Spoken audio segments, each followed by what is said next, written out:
So man is a lifelong exile on a planet which is his prison for all mankind. He lives in a body which is a prison for his soul. He is the autochthon, which of a lost and invisible world.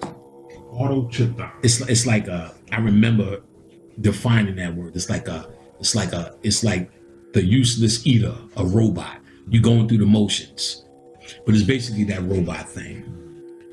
The terms they use to describe the world here below resolve themselves into a few formula, which reappear over and over again. So this is what you see in Gnosticism throughout this big book, bigger than your head, that appear over and over again of how they describe this place. Hermetically sealed fortress, meaning you can't get out. Right, there you go. Prison. Cloaca, C-L-O-A-C-A. I'm sure that's a fucked up thing, whatever it is. But y'all can look it up. C-L-O-A-C-A. Cloaca. Sloth. Desert. It's the same for the human body. It's a tomb, a gross garment, a chain, a trespasser, a suffocating sea, a vampire. This is just the names that come up for your body. See, that separates the men from the. She's beautiful, goddess, a queen. Bitch, you sloth. He's a king. He's a king. The Anunnaki and Naga god comes from the Negus. Black brother. Nigga, you a fucking cloa. Nigga, cloaca. Nigga, you a gross garment. Jeez, look at that ass on her. Bitch, that's a gross garment. A chain, a trespasser, a suffocating sea. You thought titties was good. And I say this all the time. We look at a black woman, sexy, bad motherfucker. But if she just ripped open her stomach and showed you her spleen, you would vomit and you wouldn't want to fuck. And that's in her. Each time you fucking her, you're on top of, you're just a thin layer between her spleen, her liver, her pancreas, green fluid. Nasty shit. The human is a fucking nasty thing. How about if you got a chance to just see her whole fucking cycle? Real life. Or she just, or she forgot to flush the toilet and took a shit. Right. Date's over, bitch. Over. Yeah. You don't want to do it. So the human body is really, really fucking disgusting. Yeah. Really disgusting. Imagine your friend, your homeboy, and all of a sudden you seen his nuts. You can't even look at this nigga the same no more. Like, oh my God, what the fuck? Each time you see him, you're gonna see that wrinkled ass sack. You know what I'm saying? So it's gonna take a while to get over that. You know what I'm saying? So spiritually, one of the transmissions that I got from those Orishas, I won't even go into all of it, but they basically show me what they feel about humanity. The very human being itself, what we think is cute, and she got sexy lips, and when the girl goes, look at his shoulders, and this nigga's tall and handsome, and his chest is bulging, and we like, look at that ass, and the way that bitch walk, and the way she chew, look at them eyes, and she's smelling good. They said that is the most disgusting thing in existence. The things we think are good. They told me to think of it as if you've seen a human inside out, how you would feel. I'm like, oh God, it's really grotesque. If I seen somebody's brain, you would throw up. Yeah. You know, and this is somebody you love. Just peel somebody's skin off. Yeah, peel somebody's skin off. She said that's how we see what you call your everyday. We just used to that, so we call it beauty. But technically, your very humanity, your lips, your nose, your eyes are that ugly to everything else in existence. We come to think of it as cute, as something we exist in. So we come to think of it as cute. But at the very least, just one thin layer of your skin taken off shows how ugly you really think humans are. You don't think humans are beautiful. You think they're disgusting. You come to get used to that and adapt to that the same way you come to think Jesus is real. But technically, if I just peeled off my arm like in Terminator and showed you bone and skin and said, let's go eat, you couldn't. Why? Because it's there now. It's just hidden behind some skin. That actually, I think, flows perfectly with, that's the they're the hidden ugly, primordial aspect that people don't want to see or deal with. Well, that's a concept. That's a good point. Or like Cthulhu, the Titans, and these demons who are considered ugly and spooky. And then you always see them as this ancient evil coming back or hidden, and then they emerging.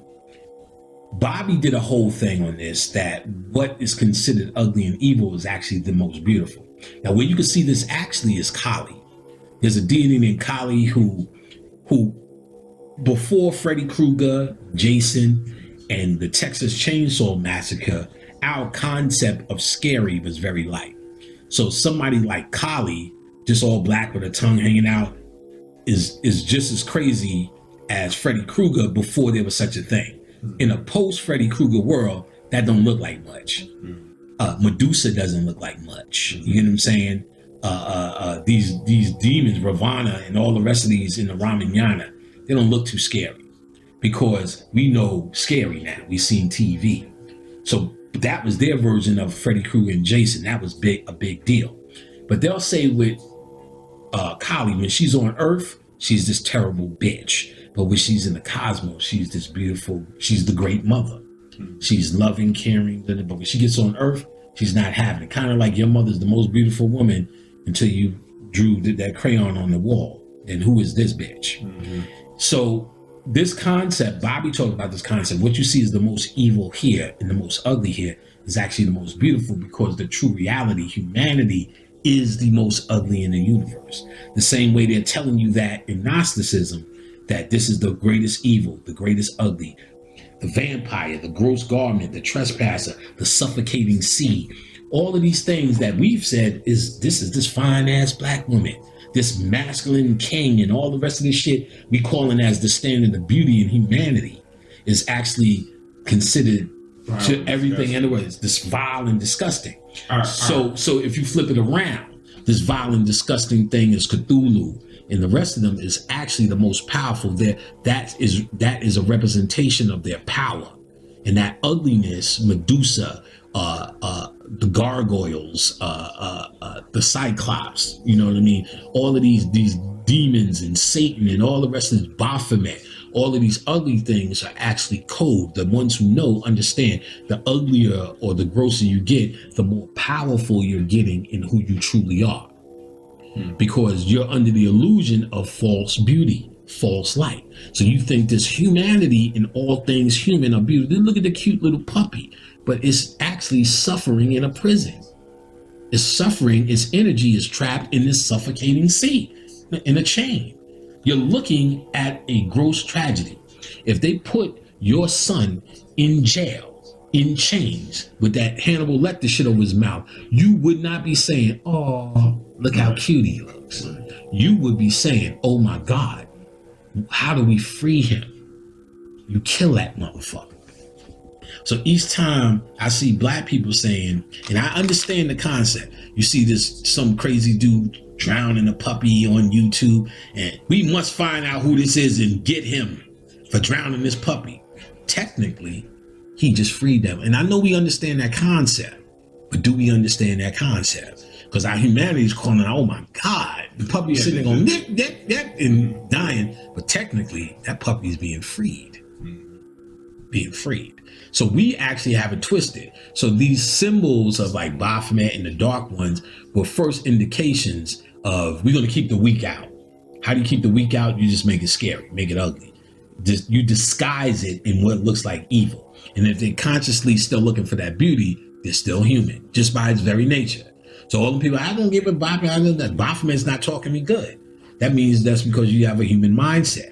And it's not just Baphomet, it's things like Baphomet. You know what I'm saying? Baphomet is just the popular one now. But it's things like Baphomet, they're like, I can't get with that. I don't want to get with that. And, that ain't really for me, and white people did it, ain't for us. It's that ugly or that evil, because them same people, if they ain't got Baphomet, if I said, well, put a picture of Medusa up and do Medusa then. Same concept. She's the primordial version of Kundalini, because she turns into Pegasus, which is Christ. So they're saying, what's Kundalini on earth? This evil, ugly thing trapped in this basement that turns you into what? Stone. What is stone? This is another name for the vampire, the trespasser, the suffocation sea, the gross garment, or stone. A rock. You get what I'm saying? So Medusa turns you into stone, traps you, You get what I'm saying? She's the pure Kundalini energy. That's her reverse polarity. When she's free, she becomes this Pegasus. Who is Pegasus but this horse? But did Jesus come back on? A horse. Same concept. To my transformation. But Cyclops, your pineal gland, third eye. The primal version of it. That's why in my book, I go through all the chapters of the 7 Necronomicon deities and give them to you where they are in the body. The primal version. The evil that they are. Cthulhu is your soul, trapped inside Relea, under the Pacific Ocean. The suffocating sea, your body. So the day Cthulhu rises, humanity is over. The day the consciousness of your soul rises, or that light rises, humanity is over. They thinking a monster's going to come and kill humans. No, my humanity has been dead. I've been slaughtered my humanity. And that's what it is. It's an internal battle. It's the same battle of good and evil on your shoulder. We just think what is considered evil is masquerading as evil, but it's really good masquerading as evil. It's only evil in this world. Like they show you, Kali is only Kali as we define it in this world. But in the true world, she's the all-loving, hands open wide divine mother of all things. Because you used to see, oh, Kali Ma, Kali Ma. I say all these chants. I have the Kali Ma chant that I sell. Oh, Kali, wonder a great mother. I'm like, what the fuck is this? So I came out, I said, oh, she only gets down here and act a motherfucking fool. And she's actually stomping out the 8 ignorances of humanity. So there's always this concept of something that's how humanity is on the wrong side of the fence. We're doing the wrong thing, trying to build this shit up in any context.